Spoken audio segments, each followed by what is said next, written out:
আসসালামু আলাইকুম। কিছুক্ষণ আগে প্রায় 11:40-এর দিকে আমি ছাত্রদল কেন্দ্রীয় সংসদের দপ্তর সম্পাদক জাহাঙ্গীর আলম ভাইয়ের ভেরিফাইড কৃত ফেসবুক পেজে একটি শোকজপত্র দেখলাম। সেখানে আমার নাম উল্লেখ করে আমাকে শোকজ করা হয়েছে। এরপর থেকে ঢাকা বিশ্ববিদ্যালয়ের বিভিন্ন শিক্ষার্থী, সাংবাদিক ভাইয়েরা, সারা বাংলাদেশের ছাত্রদল নেতাকর্মীরা আমার কাছে বারংবার জিজ্ঞেস করছেন, ফোন করছেন কেন আমাকে শোকজ করা হলো।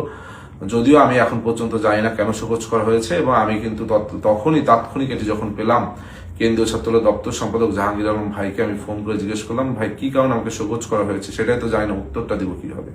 উনি আমাকে বললেন উনিও জানেন না, কেন্দ্রীয় ছাত্রদলের সেক্রেটারি বলেছেন, প্রেসিডেন্ট বলেছেন, এই জন্যই উনি করেছেন। এবং উনি আমাকে সাজেস্ট করলেন তুমি বরং প্রেসিডেন্ট সেক্রেটারির কাছে জিজ্ঞেস করো। যা হোক, পরবর্তীতে আমি জানতে পারলাম যে গতকালকে 26শে ফেব্রুয়ারি বৃহস্পতিবার ঢাকা বিশ্ববিদ্যালয়ের শিক্ষার্থীদের নিয়ে আমি একটি ইফতার মাহফিলের আয়োজন করেছিলাম। কুরআন তিলাওয়াত প্রতিযোগিতা ছিল, তার পরবর্তীতে আমি শিক্ষার্থীদের সাথে একটি ইফতার মাহফিল করেছি। সেই ইফতার মাহফিল কেন করলাম সে কারণে নাকি আমাকে শোকজ করা হয়েছে। আমি আসলে ব্যক্তিগতভাবে আমি গতকালকে আয়োজনটি এজন্যই করেছিলাম, যেহেতু এই দল বাংলাদেশ জাতীয়তাবাদী ছাত্রদল আমার প্রাণের ছাত্র সংগঠন। এই সংগঠন বিগত দিনের ডাকসুতে আমাকে জিএস পদে মনোনয়ন করেছিল, এবং শিক্ষার্থীদের ভোটে আমি প্রায় 5,500 ভোট পেয়েছিলাম। তাই আমি মনে করেছিলাম যে এই রোজা উপলক্ষে শিক্ষার্থীদের প্রতি আমার কিছু দায়বদ্ধতা রয়েছে। সেখান থেকে আমি শিক্ষার্থীদের সকলকে নিয়ে একসাথে একদিন ইফতারের আয়োজন করব, সেই চিন্তা ভাবনা থেকে কিন্তু আমার এই ইফতারের আয়োজন করা, এবং সেই ইফতার প্রায় 1,000 শিক্ষার্থী অংশগ্রহণ করেছিলেন।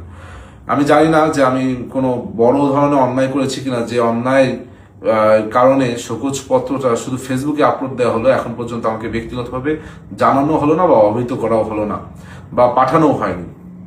আমি যদি আমার কাজের কারণে ছাত্র দলের কোনো ক্ষতি করে থাকি, তবে আমি ছাত্র দলের বর্তমান যে প্রেসিডেন্ট সেক্রেটারি, তাদের কাছে ক্ষমা সুন্দর দৃষ্টিতে তাদেরকে দেখতে বলছি। আমি এটা, তারা বলেছে লিখিত জবাব দিতে, আমি লিখিত জবাব চাইলেই দিতে পারতাম, কিন্তু আমি লিখিত জবাব দিব না। আমি দিব না একটি কারণে, সেটি হলো আমাকে ব্যক্তিগতভাবে এখন পর্যন্ত কোনো শোকজপত্র আমাকে কিন্তু পার্সোনালি পাঠানো হয়নি। আমি নিশ্চয়ই এমন কোনো বড় অন্যায় করিনি যে আমাকে পার্সোনালি পাঠানো যাবে না। ডিরেক্ট ফেসবুকে সামাজিক যোগাযোগ মাধ্যমে এই ধরনের একটি শোকজপত্র দিয়ে সারা বাংলাদেশের মানুষ এখন আমাকে ফোন করছে, সারা বাংলাদেশের মানুষ এখন জানতে চাচ্ছে কি এমন অন্যায় করেছি। সুতরাং আমি আজকে আর কিছুই বলবো না। আমি কেন আমাকে শোকজ করা হয়েছে এই বিষয়টি জানালাম সকলকে। এবং আমি যদি এই কাজের কারণে, যদি আমার ঢাকা বিশ্ববিদ্যালয়ের শিক্ষার্থীরা, সব থেকে বড় কথা ছাত্র দলের সকল পর্যায়ের নেতাকর্মীরা যদি মনে করে আমি অন্যায়, তাহলে অন্যায় মাথা পেতে নিচ্ছি, এবং এই অন্যায়ের জন্য আমি ক্ষমা প্রার্থনা করছি।